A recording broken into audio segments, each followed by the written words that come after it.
తాయారు పురుషోత్తం కళ్ళ ముందే గాయత్రి మెడలో మాధవ్ తాలి కట్టేలా చేసిన చక్రి, మహాలక్ష్మి, కేశవ, కర్ణ ఇదంతా కూడా అసలు ఎలా జరిగిందనేది వీడియోలో చూసి తెలుసుకునేద్దాం.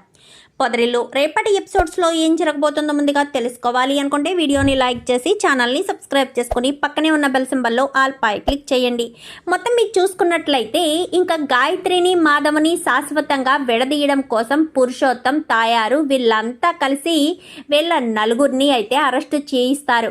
ఎందుకంటే వీళ్ళు బయట ఉంటే ఖచ్చితంగా గాయత్రి ఏదో రకంగా పెళ్లి నుంచి తప్పించుకొచ్చైనా సరే మాధవ్ను పెళ్లి చేసుకుంటుంది అన్న ఉద్దేశంతో వాళ్ళ నలుగురి మీద మా అమ్మాయిని ఏడిపించారు అని కేసు పెట్టేసేసరికి మహాలక్ష్మికి చాలా కోపం వస్తుంది. మీరు మీ మేనర్ల మీద పగ తీర్చుకోవడం కోసం కన్న కూతురైన మీ కూతురి మీద బురద చల్లుతారా? అసలు మీరు కన్న తల్లేనా అంటూ మాట్లాడేసరికి నా కూతురి మీద తప్పుగా ప్రవర్తిస్తే నేను చూస్తూ ఊరుకుంటానా? అస్సలు ఊరుకోను. ఇన్స్పెక్టర్ గారు, వీళ్ళ నలుగురు ఎలా ఉన్నారో చూస్తున్నారు కదా, రౌడీ వెధవలు వీళ్ళ నలుగురు మీద కేసు పెట్టండి. ఖచ్చితంగా వీళ్ళను అరెస్ట్ చేయండి. వీళ్ళు బయట ఉంటే నా భర్తకు, మా అన్నయ్యకు, అలాగే నా కూతురి భవిష్యత్తుకి కూడా వీళ్ళు చాలా ఇబ్బంది కలిగిస్తారు. వీళ్ళు మాత్రం ఎట్టి పరిస్థితుల్లో బయట ఉండకూడదు అంటూ మాట్లాడేసరికి అలాగే మేడం అని చెప్పి వెంటనే ఇంకా వాళ్ళని అరెస్ట్ చేసేయడానికి ముందుకొచ్చేసరికి అసలు ఏం మాట్లాడుతున్నారు? అవతల వాళ్ళు చెప్పేది వినడమే తప్ప మేము చెప్పేది వినవరా? అసలు వీళ్ళు ఏ తప్పు చేయలేదు, వీళ్ళు కావాలని చేస్తున్నారు. ఆ అమ్మాయే ఇంటికి వచ్చింది, ఈ ఇంటికి వచ్చి పెద్దిని కౌగిలించుకుంది అంతే తప్ప ఈయనేమీ చేయలేదు అంటూ చెప్పేసేసరికి చూడండి మేడం, ఏమైనా కోర్టులో చెప్పండి అంటూ నలుగురిని అరెస్ట్ చేసి తీసుకువెళ్ళిపోతారు. ఏంటి మీరు సైలెంట్గా ఊరుకున్నారు? మీరు పెద్దవారే కదా, పెద్దరికం ఉంది కదా, మరి వాళ్ళని కాపాడే బాధ్యత మీకు లేదా అంటూ ఇంకా మహాలక్ష్మి ఎప్పుడైతే వాడితో అంటుందో నారాయణ చాలా కోపంగా అయితే సైకిల్ తీసుకుని బయలుదేరుతాడు. మహాలక్ష్మి కూడా బయలుదేరేసరికి ఇంకా వాళ్ళ ఇంటికి వెళ్ళి గొడవ పడతారు. గొడవ పడడంతో ఇంకా మహాలక్ష్మి జాయిగా గాయత్రి దగ్గరికి వెళ్ళి అసలు ఏంటిదంతా అని చెప్పనగానే మా నాన్న కావాలని నన్ను రూమ్లో బంధించేశాడు, నన్ను వేరే వాళ్ళకి ఇచ్చి పెళ్లి చేయడం కోసం ఇదంతా చేస్తున్నాడు అంటూ గాయత్రి కాస్త ఏడుస్తూ చెప్తుంది మహాలక్ష్మికి. సరే నువ్వేం టెన్షన్ పడకు అనగానే నాకు మా బావ అంటే చాలా ఇష్టం మహాలక్ష్మి, మా బావను తప్ప నేను ఎవరిని పెళ్లి చేసుకోలేను, దయచేసి నా బాధను నువ్వైనా అర్థం చేసుకో అంటూ చెప్పడంతో సరే నేను అర్థం చేసుకున్నానులే, ఇప్పుడు నువ్వు టెన్షన్ పడకు అంటూ మహాలక్ష్మి అయితే గాయత్రికి ధైర్యం చెప్పి సరాసరి పోలీస్ స్టేషన్కి వెళ్తుంది. నువ్వేంటమ్మా మహాలక్ష్మి ఇక్కడికి వచ్చావు అని చెప్పాను కానీ ఏ పెద్ది నేను ఇక్కడికి రాకూడదా? అయినా ఇన్స్పెక్టర్ ఏ సాక్ష్యాలతో మీరు అరెస్ట్ చేశారు అనగానే ఒక అమ్మాయిని ఏడిపించారు అనే సాక్ష్యంతో అరెస్ట్ చేశాను. ఆ అమ్మాయి మీకు వచ్చి చెప్పిందా పలానా వాడు నన్ను ఏడిపించాడు అంటూ మీకు వచ్చి చెప్పిందా? లేదు కదా. మరి తను చెప్పకుండా తన తల్లిదండ్రులకి వీళ్ళ మీద కక్షలు ఉన్నాయి కాబట్టి వీళ్ళు కావాలనే ఇరికించి మరీ కేసు పెట్టారు అని అనుకోవచ్చు కదా. ఆయన ఎవరైతే కేసు పెట్టారో వాళ్ళు ఖచ్చితంగా చెప్పాలి కదా అని చెప్పనేసరికి అవును చెప్పి తీరాల్సింది, అయితే రండి ఆ అమ్మాయితోటే చెప్పించండి. ఈ మాధవ అన్న వ్యక్తి తన మీద మిస్బిహేవ్ చేశాడని, తన జీవితాన్ని నాశనం చేయడానికి ప్రయత్నించాడు అని ఆ అమ్మాయితో చెప్పించండి, అప్పుడు చెప్పేస్తే మేము నమ్ముతాము అనగానే ఏం మాట్లాడుతున్నావమ్మా, ఆ అమ్మాయిని బయటికి తీసుకురావట్లేదు కదా, ఆ అమ్మాయిని బయటికి తీసుకురాకపోతే ఏంటి, మనం అక్కడికి వెళ్దాము అని చెప్పి మహాలక్ష్మి చెప్పడంతో ఇంకా అందరూ అక్కడికి వెళ్తారు.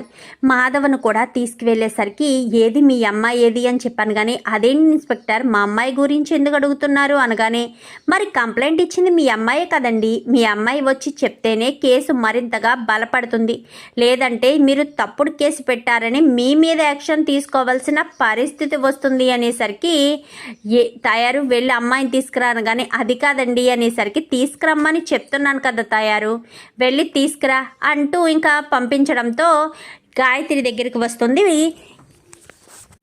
తయారైతే ఇంకా అలా వచ్చేసరికి చూడు, బయటికి వెళ్ళాక నువ్వు మీ బావకు ఫేవర్గా ఏదైనా చెప్పావనుకో, మీ నాన్న నేను ప్రాణాలు తీసుకుంటాము.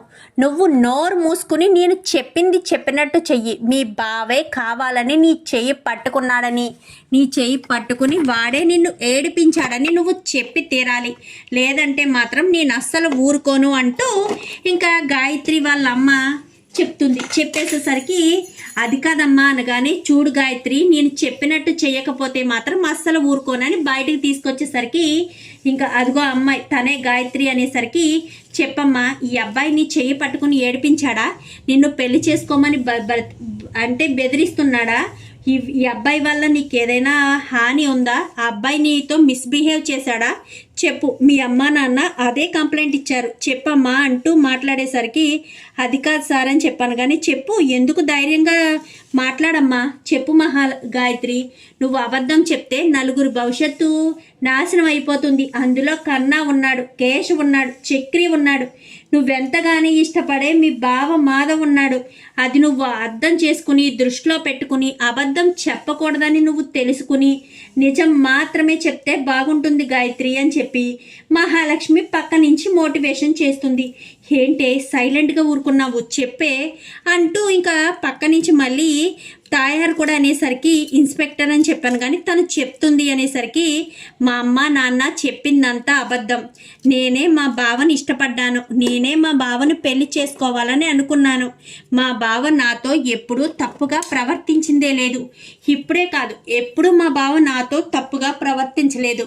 కావాలని మా అమ్మ వాళ్ళు నాకు వేరే వాళ్ళతో పెళ్లి చెయ్యడం కోసం మా బావను నా నుంచి దూరం చెయ్యాలని చూస్తున్నారు. అందుకే మా బావను నాకు ఇచ్చి పెళ్లి చెయ్యండి అంటూ చెప్పేసేసరికి, ఏంటండి ఏంటిదంతా? మీకు ఏవైనా పాత కక్షలుంటే మీరు చూసుకోవాలి. ఒక ఆడపిల్ల జీవితాన్ని అడ్డు పెట్టుకుని ఇలాంటి పనులు చేయడం ఏంటండి? అసలే అమ్మాయి మేజరు, ఆ అమ్మాయి ఇష్టపూర్వకంగా ఎవరినైనా పెళ్లి చేసుకునే హక్కు అధికారం ఉంది. మీరు ఆ హక్కుని ఎలా కాదంటారు? ఎలా కాదనగలరు? అసలు మీకేమన్నా తెలుస్తుందా? మీరు వచ్చి ముందు కంప్లైంట్ వెనక్కి తీసుకోండి అనగానే, ఇన్స్పెక్టర్ గారు, వీళ్ళిద్దరూ ప్రేమించుకున్నారండి.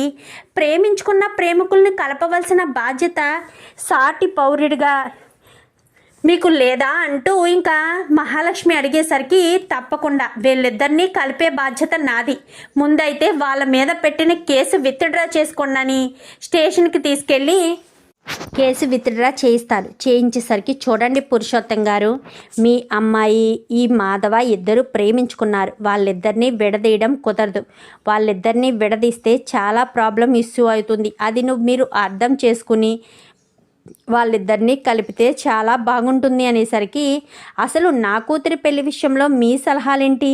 మీరెవరు నాకు సలహాలు ఇవ్వడానికి అనగానే, చూడండి మాధవ్ గారు, మీరు సలహాలు ఇవ్వద్దు అంటే మానేస్తాము. అంతేగాని మీ కూతురి పెళ్ళి ఎవరికి ఇష్టం లేకుండా, ముఖ్యంగా తనకిష్టం లేకుండా మాత్రం పెళ్లి చేయడానికి నేను ఒప్పుకునే ప్రసక్తే లేదు అంటూ పురుషోత్తం కాస్త చెప్పేసేసరికి, చూడండి, మిమ్మల్ని పెళ్లి చేయమని చెప్తున్నాము, మీరు చెయ్యని పక్షంలో పెళ్లి ఎలా చేయాలో మాకు తెలుసు అని ఇంకా ఇన్స్పెక్టర్ వార్నింగ్ ఇస్తాడు. వీళ్ళ నలుగురు మీద పెట్టిన కేసు విత్డ్రా చేసుకోవడంతో బయటకు వచ్చి, పెద్ది, నువ్వు ఎలాగైనా ఆ గాయత్రిని పెళ్లి చేసుకొని తీరాలి. ఆ ఇంట్లో వాళ్ళందరూ నీకు అణిగి మణిగి ఉండాలి అనగాని, ఎందుకు మహాలక్ష్మి లేనిపోని పంతాలు అంటూ చెప్పేసరికి, లేదు, గాయత్రికి నీకు పెళ్ళి జరగాల్సిందే పెద్ది, మేము అన్ని ఏర్పాట్లు చేశామని మహాలక్ష్మి కాస్త అక్కడి నుంచి ఇంటికి వచ్చేస్తారు. ఇంటికి వచ్చేసిన తర్వాత ఇంకా ఎప్పుడైతే ఇలా జైలుకి పంపించిన వాళ్ళు మళ్ళీ కేసు విత్డ్రా చేసుకునేటట్టు చేసిందో,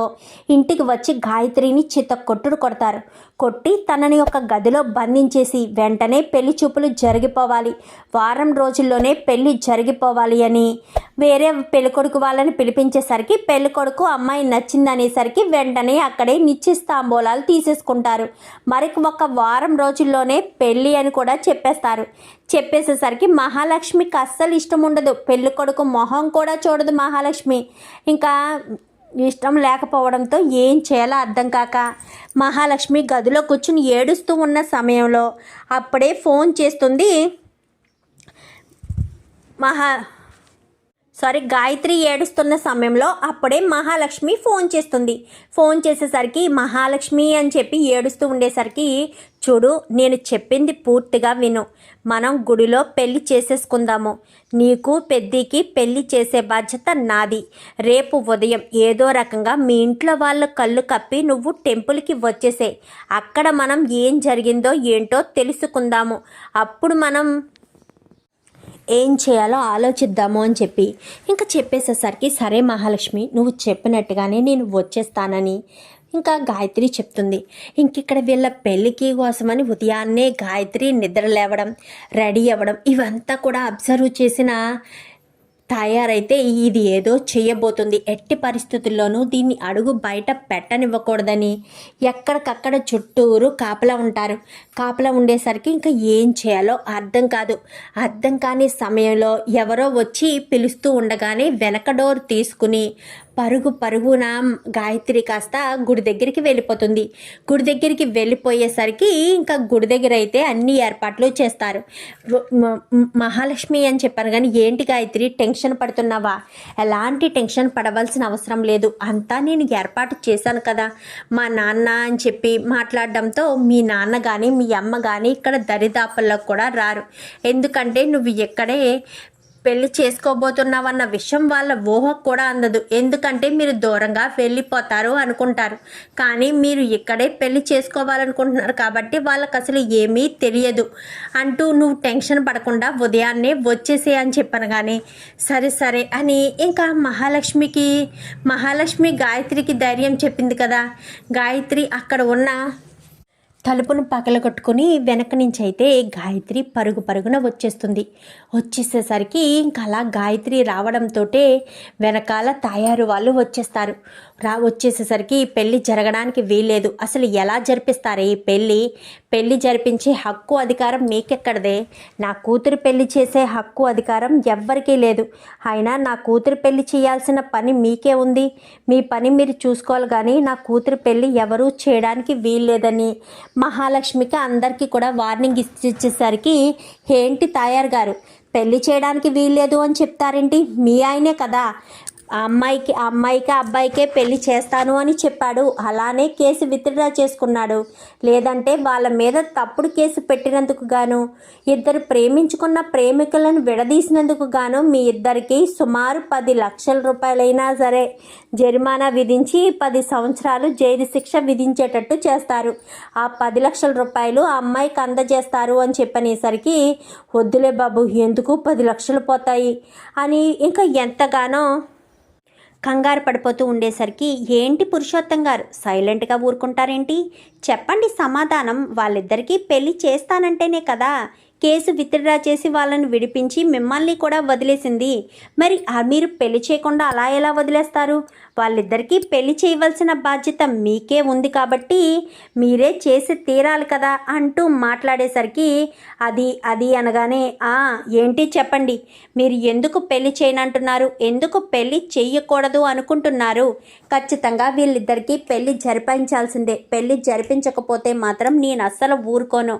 అమ్మ మహాలక్ష్మి పని కానివ్వండి అనేసరికి, పంతులు గారు మంత్రాలు చదవండి అనగానే వీళ్ళిద్దరూ కూడా ముందుకు రాకుండా, ఇద్దరితో పాటు రామయ్యని కూడా ముగ్గురు రాకుండా అలా వాళ్ళిద్దరిని పోలీసులు కానిస్టేబుల్ చేతులు అడ్డుపెట్టి ఆపేస్తారు.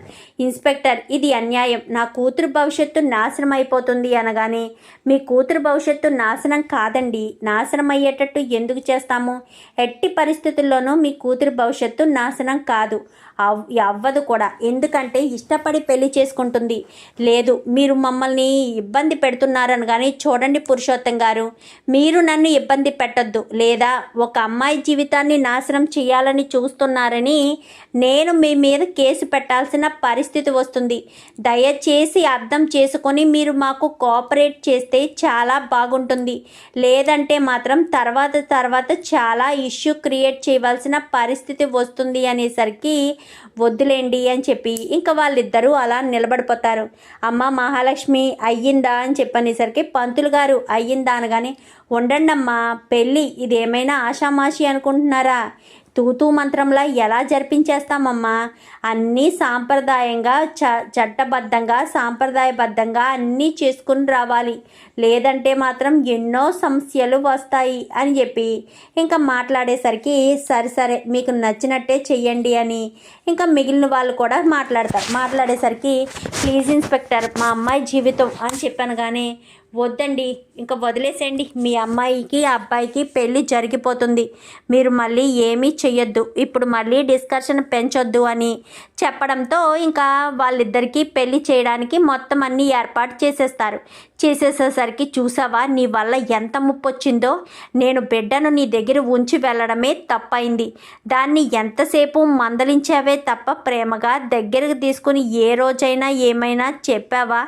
ఏమీ లేనప్పుడు వాళ్ళకి నీ మీద ఎలా ఉంటుంది, ఎవ్వరికి కూడా నీ మీద ఇష్టం ఉండదు అంటూ మాట్లాడేసరికి ఏంటక్క అంత మాట అన్నావు అనగానే జరిగే ఫ్యాట్ తెలుసుకోవాలి కదా, ఫ్యాట్ ఏంటో తెలిస్తేనే కదా మనం ఏంటో మనకు తెలిసేది, మనం మాత్రం ఎట్టి పరిస్థితుల్లో ధైర్యాన్ని కోల్పోకుండా ముందుకు అడిగేయాలి అని ఇద్దరు కూడా ఒకరినొకరు అనుకుంటారు. ఇంక ఇదంతా చూసిన వీళ్ళిద్దరూ మాత్రం కుళ్ళిపోయి ఇంకా తెగ బాధ పడిపోతూ ఉండేసరికి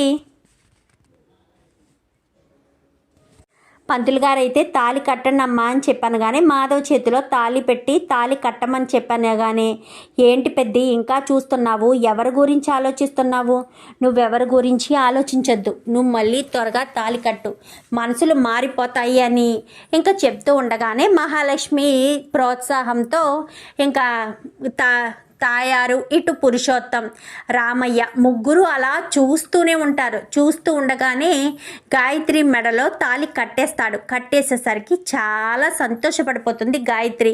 ఇంకా లేచి నిలబడడంతో మహాలక్ష్మిని హత్తుకుంటుంది. నువ్వే కనుక తోడుగా లేకపోతే మా ప్రేమ గెలిచేది కాదు, మా ప్రేమ పునాదిలోనే ఓడిపోయేది, నువ్వే మమ్మల్ని కాపాడావు, నువ్వే మమ్మల్ని కాపాడి మా ఇద్దరి పెళ్ళి జరిపించావు, నాకు చాలా చాలా సంతోషంగా ఉంది మహాలక్ష్మి, నీ రుణం నేను ఎప్పటికీ తీర్చుకోలేను, నీకు అక్కగా ఇంట్లో ఎప్పుడూ నీకు అండగా నిలబడతాను అనగానే సరే ముందు మా పెద్ద అయిన ఆశీర్వాదం తీసుకోండి అనేసరికి ఇంకా నారాయణ కాళ్ళ మీద పడి ఆశీర్వాదం తీసుకున్న తర్వాత పోలీస్ అతను కాళ్ళ మీద పడి కూడా నమస్కారం చేసుకునేసరికి ఎప్పటికీ కూడా మీరు సంతోషంగా ఉండండి అమ్మా, మేము దగ్గరుండి పెళ్ళి జరిపించిన పెళ్ళి ఇదే, ఎప్పుడు ఏ పెళ్ళిళ్ళైనా సరే అక్కడ జైల్లోనే జరిపించేస్తాము, కానీ నీ రిక్వెస్ట్ మేరకు పెళ్ళి ఎక్కడ గుడిలో జరిగించాల్సిన పరిస్థితి వచ్చింది, అందుకే ఆవిడ్ని కూడా ఇక్కడికే రమ్మని చెప్పాను అంటూ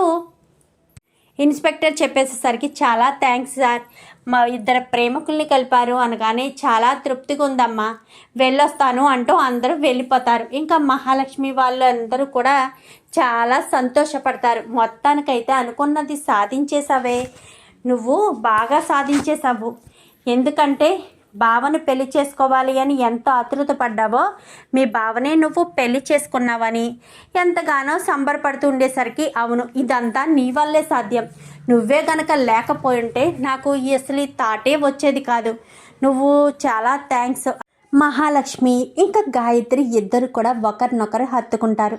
చూసావన్నయ్య నీ భార్య నా భార్య అనగానే ఒక్కసారిగా చక్రి వంక చూస్తాడు. ఏంటన్నయ్య అలా అంటున్నావు, మహాలక్ష్మి నీ భార్యరా అని చెప్పనేసరికి మరి మహాలక్ష్మి నా భార్య కదన్నయ్య, నా నుంచి దూరం అయిపోతుందా మహాలక్ష్మి, నా నుంచి దూరమయ్యి ఉండగలుగుతుందా మహాలక్ష్మి అంటూ చెప్పేసేసరికి సరే మహాలక్ష్మి నీ నుంచి దూరం కాదు, ఎప్పటికీ నీతోనే ఉంటుంది, సరేనా, ఇంకా నువ్వు దాని గురించి ఆలోచించుకో మహాలక్ష్మి అని చెప్పాను. కానీ చెప్పు పెద్ది అనేసరికి సరే మర్చిపోయాను అని గబగబా లోపలికి వెళ్ళి హారతి తీసుకొచ్చి ఇద్దరిని పక్కపక్కన నిలబెట్టి హారతి ఇచ్చి మరీ కుడికాలు పెట్టి లోపలికి రా అని చెప్పాను. కానీ కుడికాలు పెట్టి మరీ లోపలికి వస్తుంది. ఇప్పుడు సంతోషంగా ఉందా అని చెప్పాను. కానీ చాలా చాలా సంతోషంగా ఉందని తెగ సంబరపడిపోతుంది. ఇంకా గాయత్రి అయితే ఇంకా పెద్ది వంటగదిలోకి వెళ్ళేసరికి ఆగు పెద్ది, నువ్వెక్కడికి వెళ్తున్నావు, టీయే కదా నేను పెట్టి తీసుకొస్తానని కానీ వద్దమ్మ మహా అని చెప్పాను. కానీ లేదులే పెద్ది, నువ్వు నేర్పించావు కదా, నాకు వంటలన్నీ బాగానే వచ్చు, ఇక నుంచి నేనే చేస్తాను, నీకు పెళ్ళయింది కాబట్టి నువ్వు కొంచెం రెస్ట్ తీసుకో అంటూ చెప్పేసేసరికి, అంటే మీరు రెస్ట్ తీసుకోవాలి కదా మహాలక్ష్మి గారు అని చెప్పి ఇంకా వీడు చక్రి అనేసరికి ఏంటి అని చెప్పాను. కానీ ఏమీ లేదు మీరు కూడా రెస్ట్ తీసుకోవాలి కదా అంటున్నానంతే మహాలక్ష్మి గారు. అయినా నేనేమంటాను చెప్పండి మిమ్మల్ని, నేను మిమ్మల్ని ఏమైనా అనగలనా, ఏమైనా అంటూ నేను ఉండగలనా అని చెప్పి మాట్లాడేసరికి సరే అనుకుంటూ లోపలికి వెళ్ళిపోతుంది మహాలక్ష్మి. ఏంటో ఈ మహాలక్ష్మికి నా మీద ఎప్పుడు ప్రేమ కలుగుతుందో, నన్ను ప్రేమగా మాట్లాడాలని, నాతో ప్రేమగా ఉండాలని ఎప్పుడు అనుకుంటుందో. అన్నయ్య కూడా పెళ్లి జరిగిపోయింది. ఇన్ని రోజులు అన్నయ్య పెళ్లి వాయిదా పడుతుంది కదా అని అన్నయ్య పెళ్లి తర్వాతే మేమిద్దరం జీవితాన్ని మొదలు పెడతాము అని చెప్పాను. ఇప్పుడు అన్నయ్య పెళ్లి జరిగిపోతుంది. ఇప్పుడు వీళ్ళు మళ్ళీ నన్ను ఆడుకోవడం మొదలు పెడతారు, నన్ను అడగడం మొదలు పెడతారు. ఇప్పుడు నేనేం చెయ్యాలి, ఎలా చెయ్యాలి అనుకుంటూ ఇంకా చక్రి కాస్త అనుకుంటూ ఉంటాడు. ఏంట్రా అని చెప్పాను. కానీ నీకు పెళ్ళైపోయింది కదా అన్నయ్య, ఇప్పుడు నీకు పెళ్ళైపోతే నేను జీవితాన్ని మొదలు పెట్టమని అంటారు కదా తమ్ముళ్ళు అనేసరికి, ఏ తమ్ముళ్ళురా, ఎవరేమంటారు అనగానే, మరి అనరా, ఇప్పుడు ఇన్ని రోజులునేమో నీకు పెళ్ళి అవ్వలేదు అని దూరంగా ఉంటున్నానని చెప్పాను.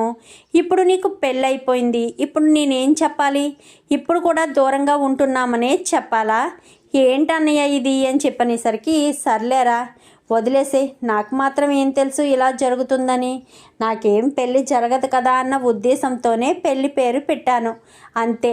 ఇది ఇప్పుడేమో పెళ్ళి జరిగిపోయింది, ఇప్పుడు నేను ఆ మాట చెప్పడానికి వీల్లేదు అనేసరికి, సర్లే అన్నయ్య, నా ముప్పులేయో నా తిప్పలేయో నేనే పడతాను, నువ్వెందుకు నా గురించి ఇబ్బంది పడడం,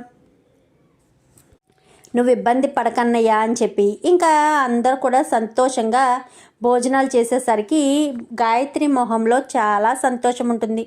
మొత్తానికైతే అనుకున్నది అనుకున్నట్టు సాధించేసావు గాయత్రి అనేసరికి, ఒరే ఇక మీదట నన్ను గాయత్రి అని కాదురా, ఇన్ని రోజులు అయితే మీ అందరికీ నేను పెద్దదాన్నైనా మీరు నన్ను ఎప్పుడూ పేరు పెట్టే పిలిచేవారు, నేను మీ అన్నయ్య భార్యనయ్యాను.